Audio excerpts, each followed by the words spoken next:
Nantikan kemuncak projek Ramadan 2026 pada 12 Mac ini bersama wartawan Husna Zainuddin dan Ainul Abdul Rauf. Tak sabar rasanya nak tengok macam mana apakah cerita yang dikongsikan nanti. Okey, tak kala kudrat tubuh tidak lagi memihak dan tanggungjawab keluarga pula memanggil, gelanggang yang pernah menjadi medan juang terpaksa dilepaskan perlahan-lahan. Dan wanita luar biasa ini akhirnya memilih untuk menikmati sakit baki kehidupan dengan penuh kesyukuran.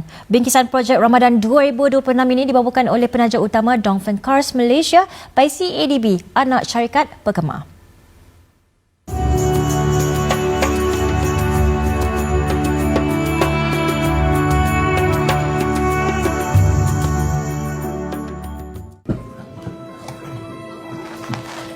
Di padang olahraga, dia pernah berdiri, menggenggam tekad penuh berani.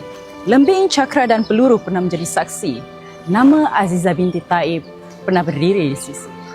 Projek Ramadan di Arena hari ini ingin membawakan kisah bekas atlet olahraga wanita negara, Azizah binti Taib. Namanya mungkin sudah lama tidak terpapar di dada akhbar, namun perjuangannya masih terpahat kemas di hati mereka yang mengenal erti pengorbanan. Sekitar era 80-an, satu pemilihan anjuran Jabatan Kebajikan Masyarakat membuka jalan yang tidak pernah disangka. Saya macam dulu tak adalah teringin sangat nak masuk sukan sebab dah lama berhenti kan. Lepas tu Cik Azman ni asyik-asyik naik kapal terbang pergi sana pergi sini. Pasal dalam hati tu timbul aku nak rasa juga naik kapal terbang, nak pakai baju rimau bagai semua kan. Selepas dah kahwin tu barulah orang tahu dunia ni luas sikit. Mata pokok kat rumah lah, tak ada ke mana. Macam tu keluarga susah kan, tak ada kenderaan apa semua. Kat rumah je lah. Dia masa dulu-dulu masa zaman-zaman remaja orang kata kan, duduk kat Ceras, pusat pemulihan Ceras.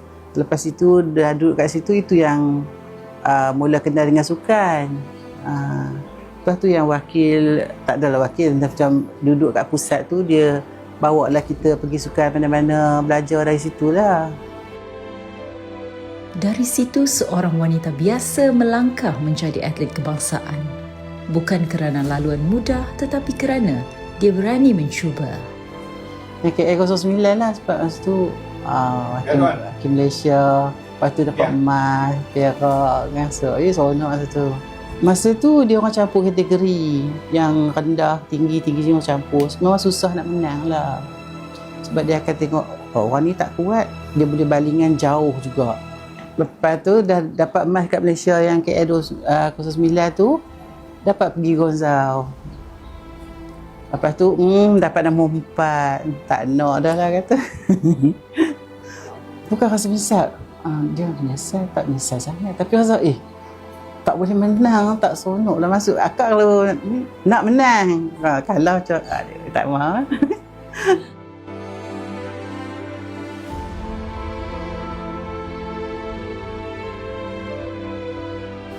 Untuk program jangka panjang Yayasan Perkhidmah, kita alu-alukan sebarang kerjasama lah daripada organisasi ataupun persatuan yang mana kita akan juga discuss segala proposal dengan ahli lembaga pengarah yang lain.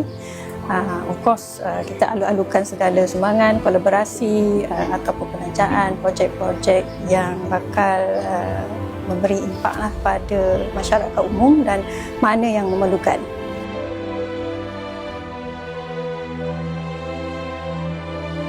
Kita telah menyusuri program Ramadan bersama-sama dengan Ashrul Arena dan juga PKMA. Saya rangkumkan setinggi kesyukuran Alhamdulillah dengan partner strategik kita dapat menyantuni bekal-bekal atlet kita, ahli-ahli yakib dalam mengharungi bulan Ramadan yang akan datang insya-Allah. Jadi semoga program yang kita anjurkan ini dapat memberi kelegaan dan penghargaan kepada mereka yang telah menyumbang kepada negara. Kini padang hanya menyimpan bayang, angin pula mengulang kisah yang tenang. Bagaimanapun namanya tetap diculang dalam ingatan yang tak pernah hilang. Husna Zainuddin untuk Projek Ramadan di Arena.